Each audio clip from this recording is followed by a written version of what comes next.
할렐루야. 이 새벽에 여러분들 만나서 너무 반갑습니다. 하나님 말씀 잠깐 읽도록 하겠습니다. 마가복음 5장 25절에서 34절까지입니다. 제가 간단하게 읽도록 하겠습니다. 마가복음 5장 25절에서 34절입니다.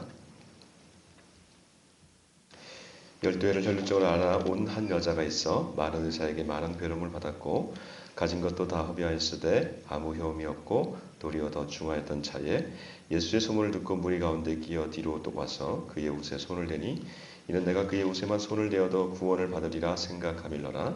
이에 그의 혈루 그러니 곧 마름에 병이 나은 줄을 몸에 깨달으니라. 여러분들 30절 읽으면서 교독하겠습니다.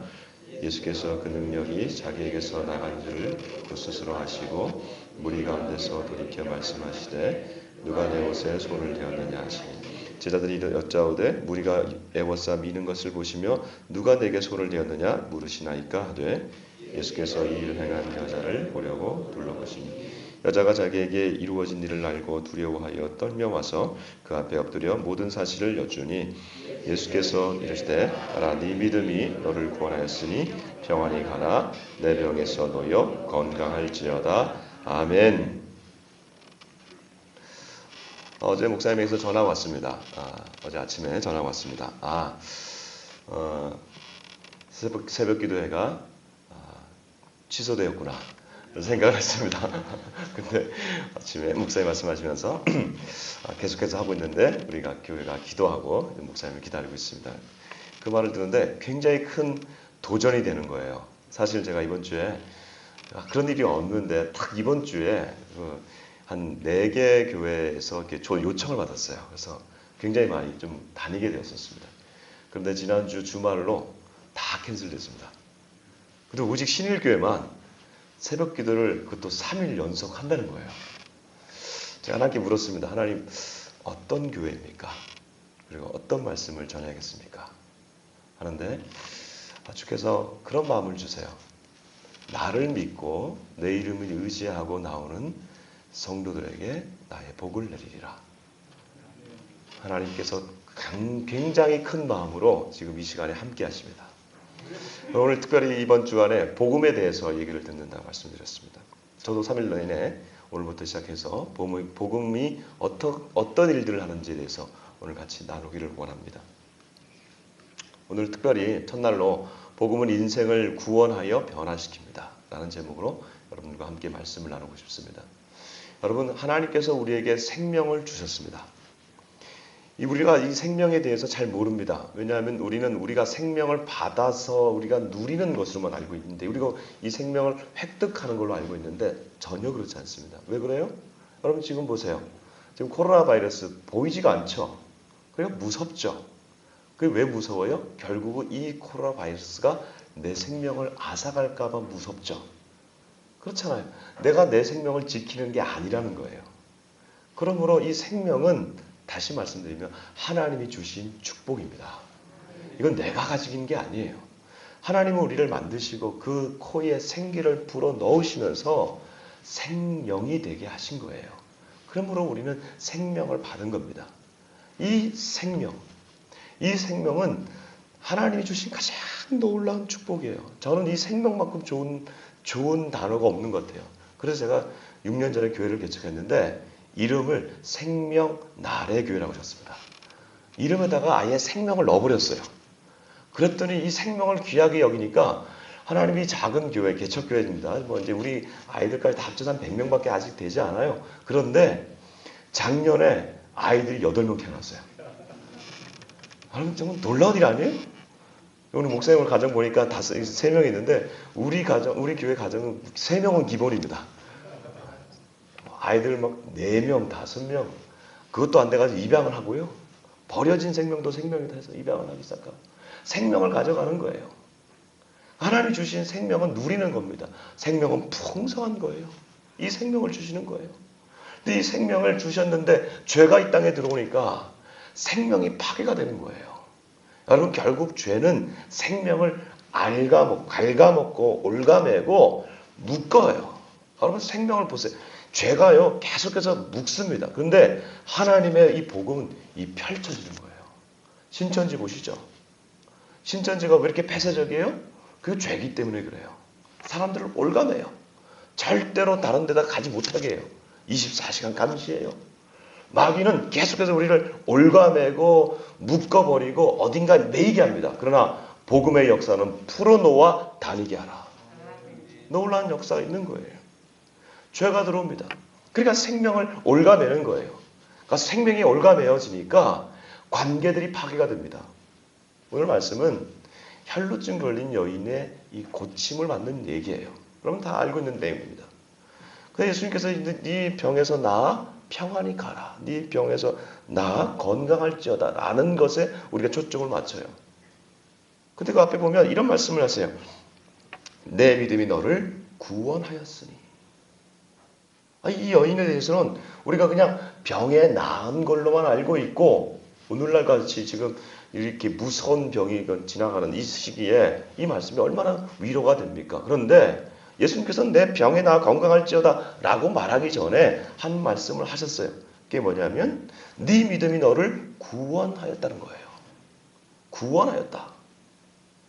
여러분 생명은 여러 가지 관계들로 갑니다. 오늘 저는 네 가지 관계들에 대해서 같이 말씀드리고 싶습니다. 하나는 정서적 관계예요.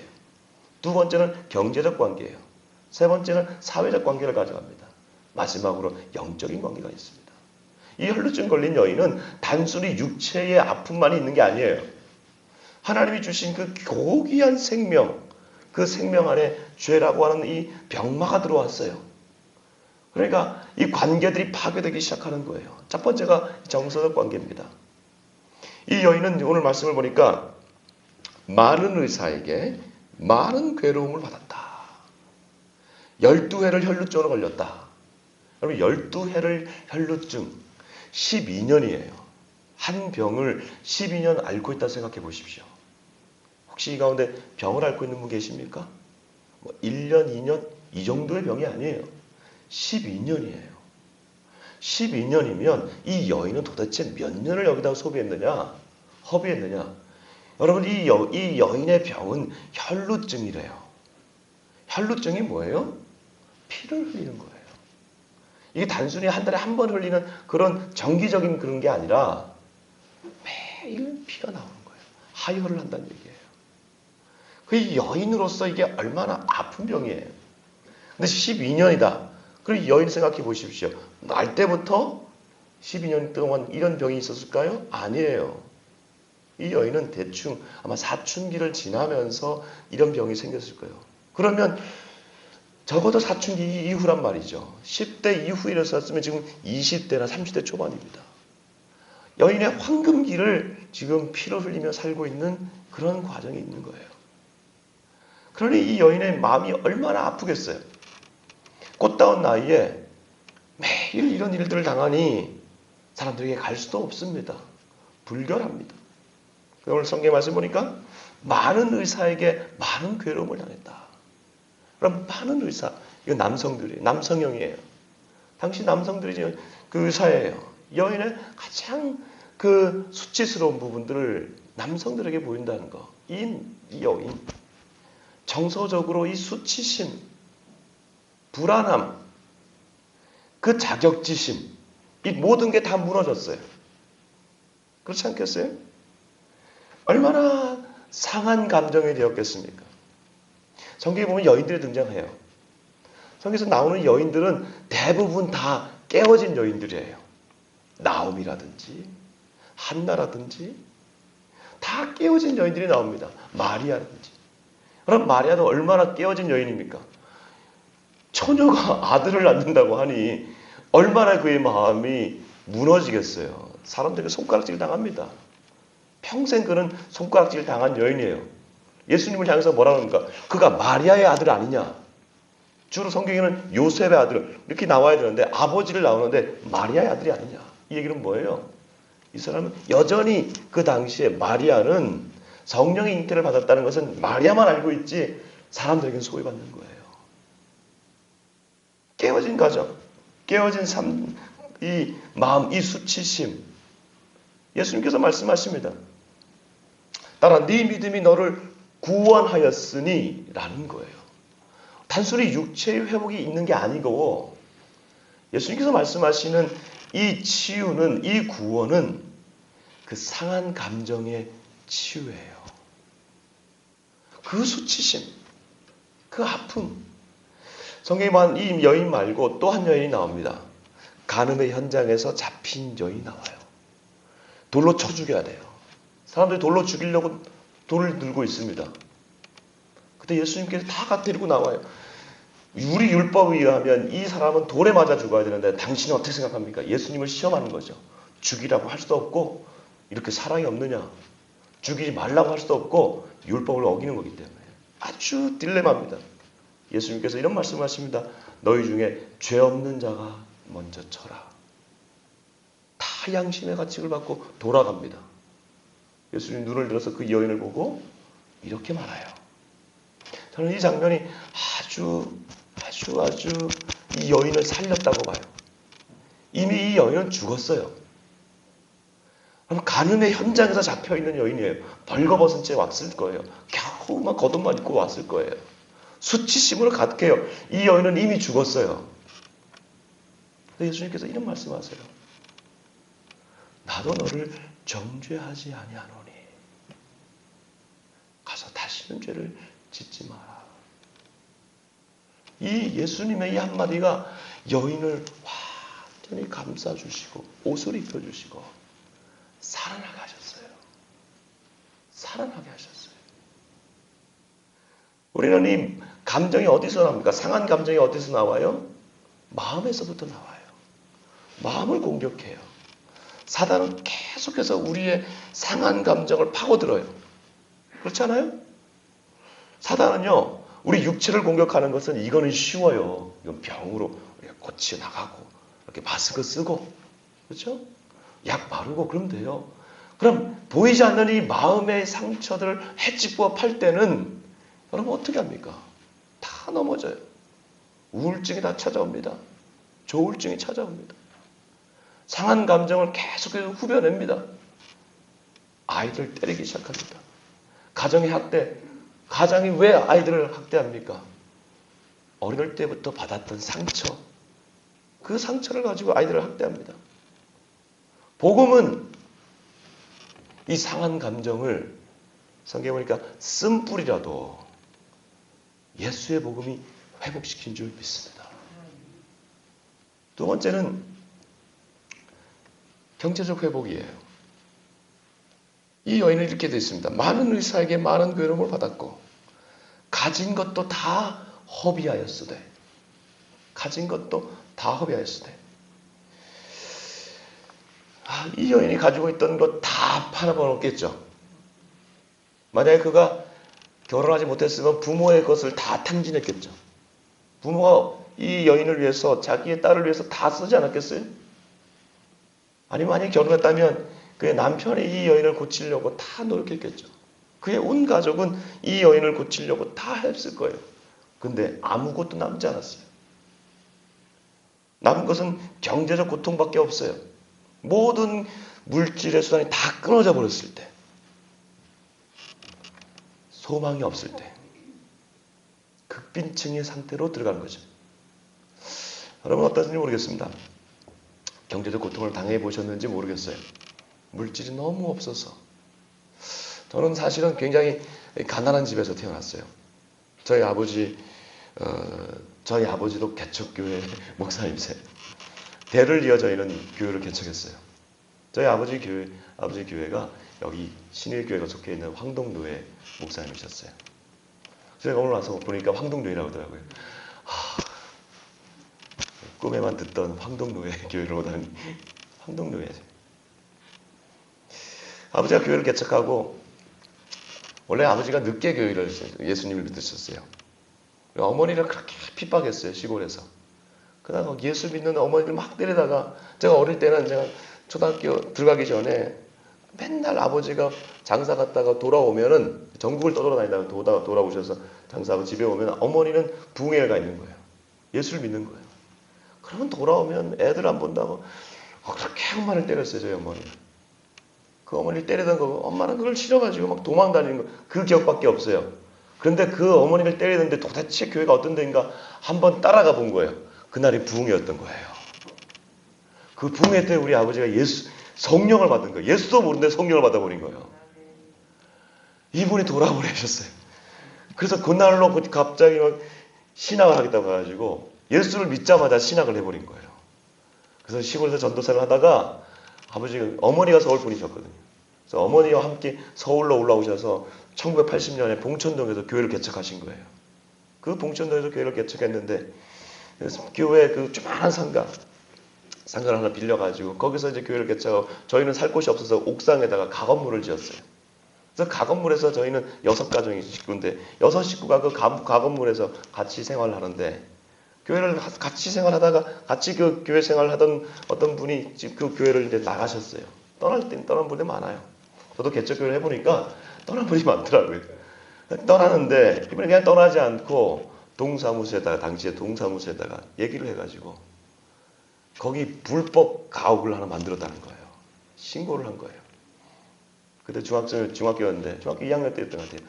학교 갔다 돌아오니까 동사무소 직원이 와가지고 그 집을 부숴버린 거예요. 여러분 거처가 무너졌을 때 그 상실감 당해보셨어요? 집이 없어요. 돌아왔는데 집이 없어요. 저는 예수님만 집이 없는 줄 알았어요. 집이 없어지니까 하루아침에 집이 없어지니까 그 상실감 어떻게 해야 될지 모르겠더라고요. 제가 평생에 그렇게 물질이 많아본 적이 없습니다. 많아본 적이 지금까지 없어요. 근데 물질이 저를 잡지 못했어요. 물질이 저를 누르지 못했어요. 제가 미국에 유학을 다녀왔습니다. 사람들이 그렇게 합니다. 어떻게 다녀왔나? 저희 아버지 한 번도 도와준 적 없어요. 저희 장인어른 한 번도 도와준 적 없어요. 어떻게 도와줬냐? 하늘 장학금을 받고 왔어요. 근로 장학금이라는 게 있어요. 그게 뭔지 아세요? 알바하는 거예요. 계속 하는 거예요. 근데 한 번도 떨어진 적이 없어요. 등록금 어떡합니까, 주님? 그때마다 누가 보내줘요. 물질이 나를 잡지 않아요. 예수 안에서 한 번도 물질 때문에 제가 고민해 본 적이 없어요. 아프죠? 그럴 때마다 주님 앞에 구하는 거예요. 하나님 살려주세요. 제가 거룩한 일을 위해서 주의 일을 위해서 내가 달려가고 있습니다. 주님 도와주세요. 물질의 축복을 주세요. 기도하기 시작했어요. 예전에는 이렇게 기도했어요. 복음과 함께 고난을 받으라. 예수님께서 계속 말씀하시잖아요. 그러니까 저는 이 청빈한 삶 그리고 이 물질을 우리가 좀 배척해야 되는 그런 삶이라고 생각했어요. 그런데 교회를 개척해서 보니까 우리 성도들이 지금 한 100여 명 정도 된다 그러잖아요. 애들까지. 그 중에 북에서 오신 분들 한 20, 30명 돼요. 북에서 이 땅에 오신 이제 탈북민들이죠. 제가 그들과 함께 처음부터 이 복음에 대해서 깊게 얘기하면서 복음과 함께 고난을 받으십시오 그러는데 이분들이 안 들어요. 이미 고난이에요. 제가 여기서 깊게 깨닫게 되었어요. 하나님의 복음은 원래 우리에게 축복인데 그동안 한국교회가 70대 80대 막 부흥하면서 우리가 이 청빈한 삶에 대해서 얘기했는데 우리가 잃어버린 게 있구나. 원복음은 축복인 거예요. 축복이 원래 일어나서 이 축복의 이 물질의 축복을 받아서 이것을 흘려보내는 것이 하나님 나라의 확장이 일어나기 시작하는 거예요. 그러므로 사랑하는 성도 여러분, 복을 구하십시오. 물질의 축복을 구하는 게 나쁜 게 아닙니다. 그러나 이 물질의 축복이 무엇과 연결돼야 되느냐? 교회의 원 사명이, 그리스도의 원 사명이 선교와 연결돼야 되는 거예요. 이 부분 내일 말씀드리겠습니다. 내일 꼭 나오십시오. 이 경제적 이 어려움, 이 부분이 이 여인에게는 회복되기 시작하는 거예요. 세 번째, 생명은 사회적 관계를 갖습니다. 사회적 관계를 갖는다. 이게 무슨 말일까? 여러분, 인간이 원래 한 사람이 명칭이 많잖아요. 저는 목사입니다. 또 한편으로는 아버지입니다. 또 한편으로는 남편입니다. 그 사회적 관계들이 다 있어요. 근데 죄는 하나님이 이 사회에 생명을 주시면 그 생명이 건강한 관계들을 맺게, 사회적 관계를 맺게 하는데 죄가 들어오면 이 관계들을 뒤틀어 버려요. 죄의 속성이 뭐라고 했어요? 올가 매는 거라고 했어요. 올가매다 보니까 건강한 사회적 관계가 될 수가 없어요. 이 여인의 관계, 결혼을 안 했으면 부모와의 관계에서만 아마 뒤틀려져 있을 거예요. 왜? 내가 아프니까. 부모를 바라보는 시선이 좋지 않은 거예요. 그러니까 부모도 얘를 내가 왜 낳았을까? 저주받은 운명처럼 보여요. 친구가 있었을까요? 친구가 없어요. 결혼을 해서 자녀가 있다고 한다면 자녀를 어떻게 볼까요? 자녀가 귀찮은 존재일 거예요. 왜? 내 몸이 힘드니까. 모든 관계들이 뒤틀어집니다. 뒤틀어지는 거예요. 대인 기피증이 일어납니다. 가정은 올바로 되지 않습니다. 현대사회에서 가장 어려운 것들 중에 하나가 바로 내 사회적 관계의 뒤틀림이에요. 이 관계의 뒤틀림. 이 관계의 뒤틀림은 아까 말씀드렸던 이 정서에서부터 오는 거예요. 말세라고 얘기하고 있습니다. 마지막 때를 살아가고 있다라고 얘기합니다. 근데 성경은 반드시 얘기해 놓고 있어요. 마지막 때가 되면 많은 환난과 많은 기근과 많은 외적인 흔들림이 온다고 그래요. 근데 바울은 이렇게 얘기하고 있어요.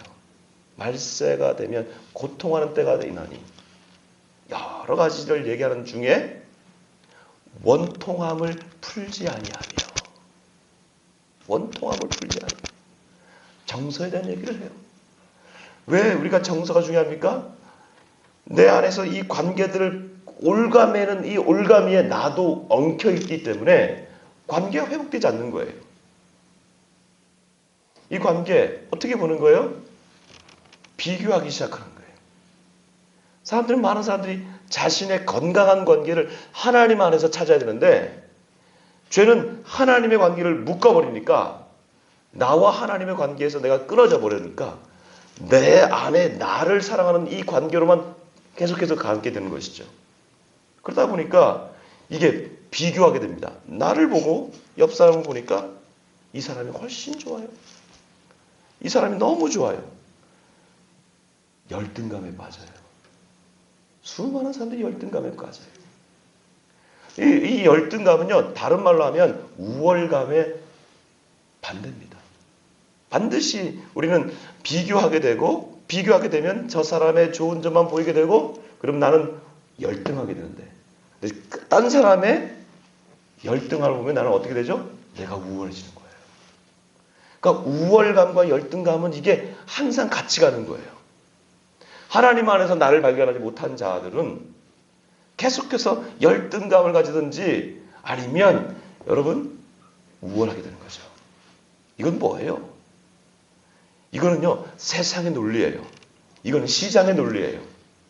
시장에서는 어떻게 합니까? 이 상품이 쌉니까? 이 상품이 쌉니까? 우리 가격이 더 10원 더 쌉니다. 해서 상품을 비교하는 거잖아요. 이건 세상의 논리예요. 하나님의 논리는 하나님의 세계관에서는 비교가 없습니다. 어떻게 비교합니까? 한 생명 한 생명이 귀한데 하나님이 이 생명을 창조했을 때는 내가 너를 최고의 걸작품으로 만들었다라고 말하는데 왜 하나님 안에서 비교가 있는 겁니까? 복음은 이 비교를 거부하는 거예요. 여러분 자녀들 절대 비교하지 마십시오. 절대 이 아이를 성적으로 매기지 마세요. 요즘 시대에 지금 얼마나 지금 이 청년들의 미래가 보이지 않습니까? 자, 이걸 보면서 너무너무 고민하기 시작했어요. 우리 자녀들을 계속해서 이 우월한 이 순위로 만들어야 된다는 거. 왜냐하면 제 아이를 이렇게 키워보니까 아이를 계속해서 키우는데 학원을 돌리고 학원에서 얼마가 나오고 성적이 얼마 나오면 무슨 대학을 어느 정도 갈 수 있다. 이게 딱 나오는 거예요. 이 줄이 쫙 세워지는 거예요. 이 서열에서 파괴할 수 없을까? 왜? 서열은 기본적으로 비교니까. 어떻게 하면 이걸 파괴할 수 있을까?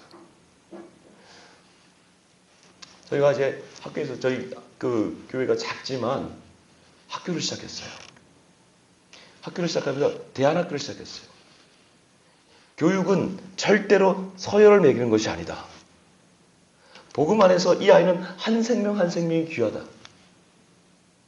그리고 이것을 가르치는 부모가 선생님이 되지 말고 우리 엄마 아빠가 되십시다. 그래서 쉽지 않은 결정이었는데 저희 안에서 이 작은 교회가 그 안에서 학교를 시작했어요. 부모들이 가르치는 소위 말해서 교회 가정학교를 시작했어요. 그랬더니 아이들이요 비교하지 않아요.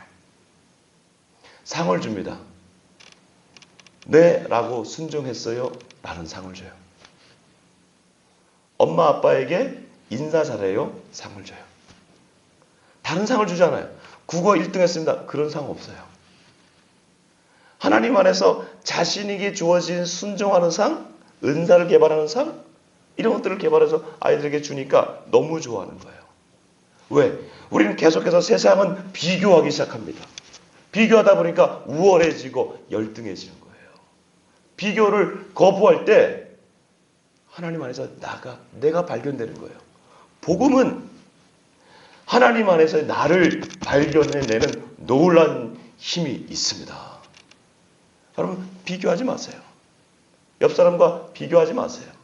저 집사님과 나의 신앙생활을 비교하지 마세요. 권사님들끼리 비교하지 마세요. 마지막으로는 이 여인의 영적인 관계가 회복되는 것이었습니다. 이 여인은 12회를 혈루증으로 앓고 있었다고 얘기했어요. 12회를 혈루증으로 앓고 있었다.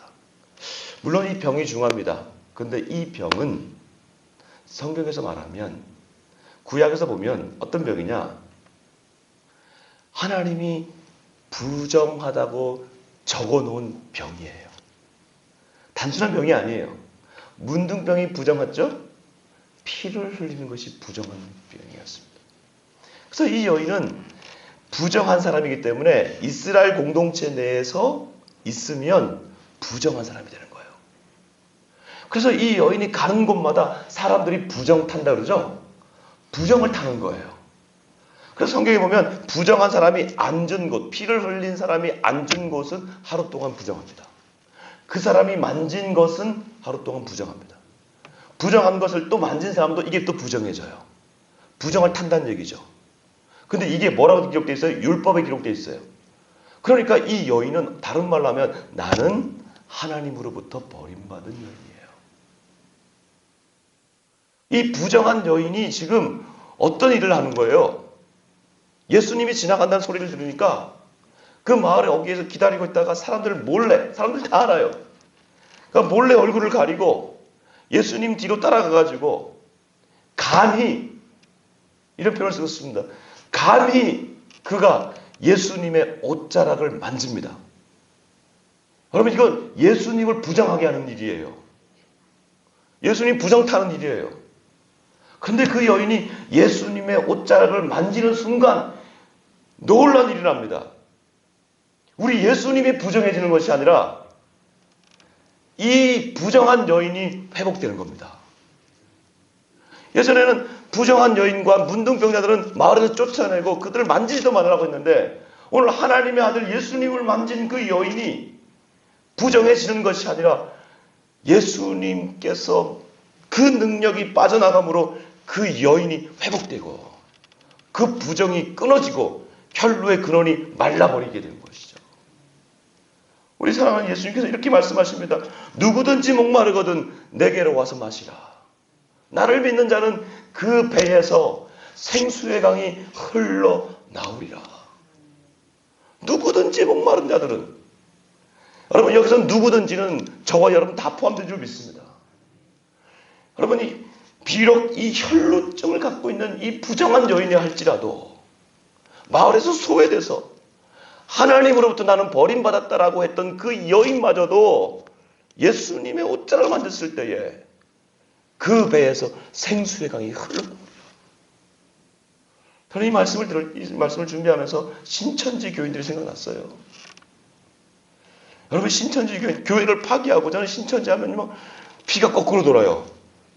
교회를 개척해 보니까 이 교회가 얼마나 귀한지 내일 제가 교회에 대한 말씀을 드릴 텐데 교회라고 하는 것이 얼마나 귀한지 이건 목회자의 눈물과 땀이고 성도들의 이 언신이고 이거를 신천지가 들어와서 파괴한 거예요. 여러분 신천지 생각하면요 진짜 분노가 일어나요. 정서의 치유가 일어날 정도로 분노가 일어나요. 이 말씀을 들으면서 이 말씀을 준비하면서 신천지 교인들이 생각났어요. 누구든지 목마르거든요. 저희 교인 중에 한 집사님이 여집사님이 있는데 이 여집사님이 어머니가 신천지예요. 근데 어머니가 우리 교회 다르지 않는데 어머니가 신천지인데 이 딸이 어머니가 신천지라는 걸 자기가 안 알려요. 그리고 엄마한테도 안 알려요. 안다는 걸 모르게 해요. 왜? 관계가 깨질까 봐. 가정이 깨지거든요. 근데 제가 이번에 일을 있으면서 이 집사람이 저한테 와가지고 주일날 뭐라고 하냐면 목사님 우리 어머님이 흔들리기 시작합니다. 한 번도 생각하지 못했는데 이 신천지에 대해서 흔들리기 시작합니다. 누구든지 목마르거든. 여러분 기도하시죠. 아무리 이단이라 할지라도 물론 그들이 다시 좀 교육을 많이 받아야 됩니다만 아무리 이단이라 할지라도 잃어버린 하나님의 어린 양입니다. 하나님 이번 일로 인해서 신체를 멸망시켜줄 뿐만 아니라 그 가운데 빠져있는 20만 명의 그들이 그리스도인들이었어요. 그 그리스도인들을 주님 다시 회복시켜 주십시오. 다시금 한국교회가 회복되는 계기가 되게 하여 주십시오. 기도하십시오. 마지막으로 이 모든 구원을 받은 이 여인 예수님께서 돌아보세요. 여인은 군중 가운데 있습니다. 모든 걸 받았어요. 이제 도망갈 수 있어요. 예수님 묻습니다. 누가 내 옷을 만졌느냐? 도망갈 수 있어요. 아무도 몰라요. 제자들이 이렇게 많은데 누굴 찾습니까? 근데 이 여인이 나와요. 앞에 자신을 드러내요. 부정한 여인이 주님 앞에 나와요. 그때서야 예수님께서 선언하십니다. 따라 네 믿음이 너를 구원하였으니 병에서 놓여 건강할지어다. 이 말씀 왜 하세요? 그리고 이 여인은 왜 나오는 거예요? 우리는 구원을 받고 난 다음에 그냥 숨어버려요. 모든 좋은 걸 다 받고 그냥 내 것으로 만들어버려요. 아니에요. 여러분 구원받은 자들은 더 헌신해야 되는 것이에요. 주님 앞에 나와야 되는 거예요. 그래서 오늘 이 아침에 제가 기도하면서 아까 처음에 말씀드렸을 때 이 어려움을 뚫고 나오신 여러분의 헌신을 우리 주님이 기쁘게 받으시는 거예요. 놀라운 이 헌신을 받으시는 거예요. 사랑하는 여러분, 끝까지 사랑하는 이 하나님의 은혜가 여러분들에게 충만하길 주 이름으로 축복합니다. 숨지 마시고 주의 나라와 주의 영광을 위해서 더 앞으로 한 걸음 더 나오셔서 따라 네 믿음이 너를 구원하였으니 평안히 가라. 내 병에서 놓여 건강할지어다. 하나님 감사합니다. 사랑하는 주님, 우리를 구원하여 주신 것이 얼마나 감사한지